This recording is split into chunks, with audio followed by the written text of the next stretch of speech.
राजधानी भोपाल में पूर्व मुख्यमंत्री उमा भारती ने प्रेस कॉन्फ्रेंस कर बताया कि मुझे खुशी है कि हिंदू एकता हिंदू राष्ट्र की बात धीरेन्द्र कृष्ण शास्त्री ने कही है।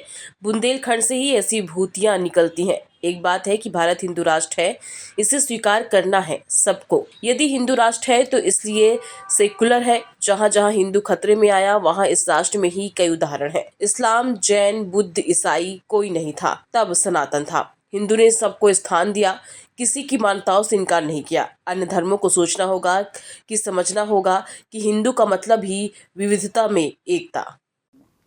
क्योंकि बहुत जल्दी बेड़ियां कटती नहीं, लेकिन अगर कोई बेड़ी काट के प्रेम की धारा में बह के समाज का सम्मान करते हुए विवाह में बंधन में बंधना चाहता है तो उसका सम्मान रखना होगा, आदर करना होगा। और रोटी में तो बिल्कुल सोच समझ के सूझबूझ से बंटवारा करना होगा कि सत्ता में भागीदारी कितनी है, शासन में भागीदारी कितनी है और प्रशासन में भागीदारी कितनी है और रिजर्वेशन के अलावा भागीदारी कितनी है। क्योंकि रिजर्वेशन तो एक मजबूरी है, रिजर्वेशन की मांग भी मजबूरी में उठी है और रिजर्वेशन एक संवैधानिक बाध्यता है, क्योंकि संविधान में दर्ज है कि इतना रिजर्वेशन देना पड़ेगा। अगर वो नहीं होता तो शायद वो मिलता ही नहीं।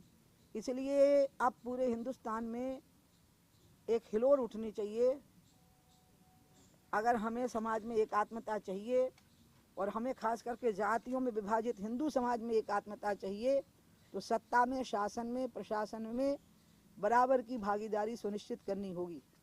और वो पदों के आधार पर नहीं होगी, वो पदों के वजन के आधार पर होगी कि पदों का वजन क्या है, उनमें ताकत कितनी है। उन पदों में हमारे मंत्रिमंडल में इतने लोग फला जाति के हैं, इससे कुछ नहीं होगा। नहीं, पोर्टफोलियो किसके पास है, इससे होगा। निर्णय करने की ताकत जहां है वो ताकत किसकी कलम में है, इस पे होगा। तो इसलिए एक बहुत अच्छी बात ये हुई है। अब रही आर्थिक बंटवारे की बात, जिसमें कि सच में ये बहुत भयावना अंतर है कि बहुत सीमित लोगों के पास में बहुत बड़ी धनराशि पहुंच गई है और असीमित संख्या में लोग ऐसे हैं जो रोजगार के लिए संघर्ष कर रहे हैं। इस मामले को आगे बढ़ाने के लिए मेरी अपनी नज़र में मोदी जी से बेहतर कोई प्रधानमंत्री नहीं हो सकता। उनने पिछड़े जिलों की सूची अलग बनाई थी, उस पिछड़े जिलों में आर्थिक रूप से पिछड़े लोगों की सूची अलग बनाई थी। उसमें जातिगत आधारों को बिल्कुल और ना सांप्रदायिक आधारों को ध्यान में रखा गया था, उनकी आर्थिक स्थितियों को ध्यान में रखा गया था और वो किसी तरह से अपने पाँव पर खड़े हो सकें, इसको ध्यान में रखा गया था। इसलिए मैं चाहूँगी कि बाबा बागेश्वर ने एक बहुत अच्छी बात उठा दी है। मेरे लिए तो वो छोटे भाई हैं, पुत्रवत हैं, मेरा बहुत सम्मान करते हैं, लेकिन अब आगे बात जानी है और राजनीतिक मंच पर जानी है, सामाजिक मंच पर जानी है, विचारकों के मंच पर जानी है कि एकता क्या चीज़ है। क्या धर्म के आधार पर एकता हो सकती है? तो बांग्लादेश और पाकिस्तान एक क्यों नहीं रहे थे? क्या भाषा के आधार पर एक हो सकती है, एकता हो सकती है? तो कनाडा और अमेरिका एक क्यों नहीं रही? तो एकता का आधार क्या है? वो है आज के ज़माने में सबसे पहले मनुष्य को, इसके साथ मैं अपना कथन समाप्त भी कर दूंगी। मनुष्य 5 कोशों से बना है। पहला जो कोश है वो अन्नमय कोश है, शरीर है, धरातल यही है। शरीर की मांग है रोटी की, रोजगार की और एक अच्छी जिंदगी की। इसमें समानता आएगी ना, तब वो आत्मा व परमात्मा की बातें हो पाएंगी, एकता की। इसलिए पहले दैहिक सुविधाओं की समानता, उसका सम्मान, उसका उच्च स्थान, ये जब हम सुनिश्चित करेंगे, और ये बहुत बड़ी व्यापक बात है जो अब उठनी चाहिए।